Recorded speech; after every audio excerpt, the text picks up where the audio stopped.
you call out those that you think are doing bad and being true to yourself, then you live fearless and you're not worried about the opinion of others. Because first of all, there's a saying, your biggest fan is a stranger and your biggest hater is probably somebody close to you.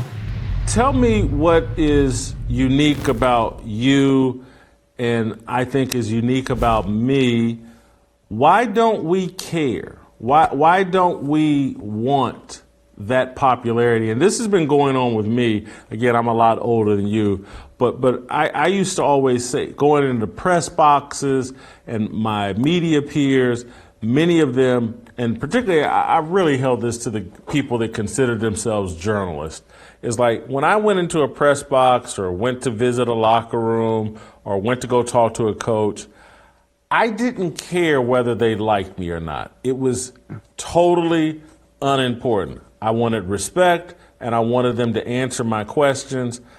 I want my friends and family, the people that are actually authentically in my life, I want them to like me.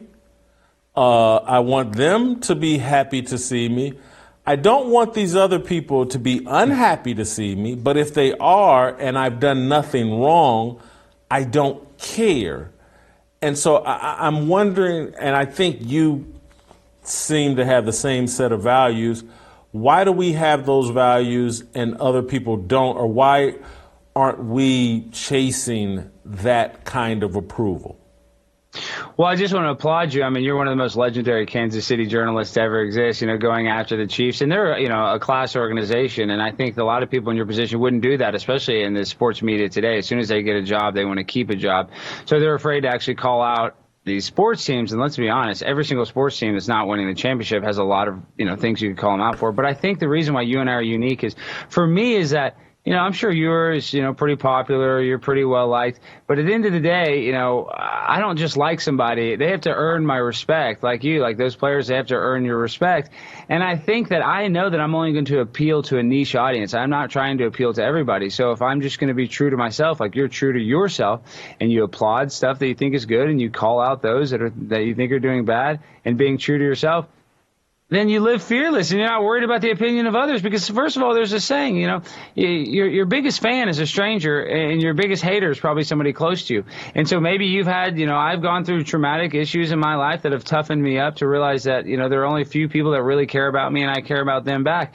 And other than that, I want to call out the hypocrisy and I want to call out the phonies and the frauds just like you want to do, because I'm being true to myself. And I think the phoniness is, easily noticeable from these frauds and cowards that are in high positions of power.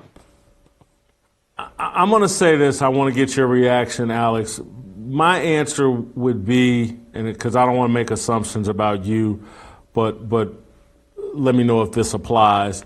Again, having grown up in the church and having been discipled and groomed to have a relationship with Jesus Christ, that I even when I was out into the world and much wilder than I am now, I really only sought the approval of God. And again, and trust me, I was doing a lot of things that he disapproved of.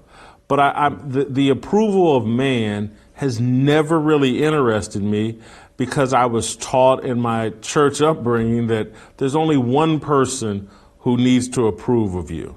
And if he's good, screw everyone else.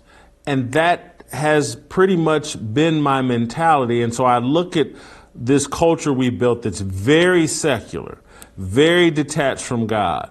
And I look at Dave Portnoy. Don't know him well. He just doesn't seem like someone that has much of a relationship with God. Maybe he's a big time Christian. I don't know. But when I look at all, Howard Stern strikes me as an atheist or someone not real connected to God. And so when I look at a lot of these people, and I could rattle off names of a lot of people, no relationship with God, and they seek public approval constantly. What man thinks of them is most important. And that's why this society is in such a mess, is because everyone's running around thinking the ultimate is being, how many likes do I have over social media? How many followers do I have over social media? Does man approve of me? Does man like me and follow me, and that will lead you to a path of fraudulence. No, you're exactly right. I mean, that's the whole scam, is they want to try to make you think that two rocks smashed together 13 billion years ago and everything came from nothing and that you and I evolved from pond scum. That is provably false. There was a creator that created us. And that's right. That's the only approval I care about. And my mother and father, I definitely want their approval. I think that everybody wants to, approve over their family, even if you have issues with them. But you're exactly right. I'm anti-authority. I was in the principal's office all the time. I was in detention all the time because I don't like the authority figures. Like you exactly said, you nailed it right. And I think, and I don't want to speak for you too, is having that connection to the creator makes you feel like there is meaning to this life. And it's not just likes and clicks and money. So realizing there's more to this life than all these materialistic things that are actually toxic. Putting your ego into inanimate objects is one of the most toxic things you can do. And you could see from Dave Portnoy's reaction saying he had $500 million that he values how much money he has more than he values anything else. And when you do that, you can lose that money in an instant. The government can take it from you in an instant, but they cannot take away your spirituality and your connection to God, which is so incredibly important.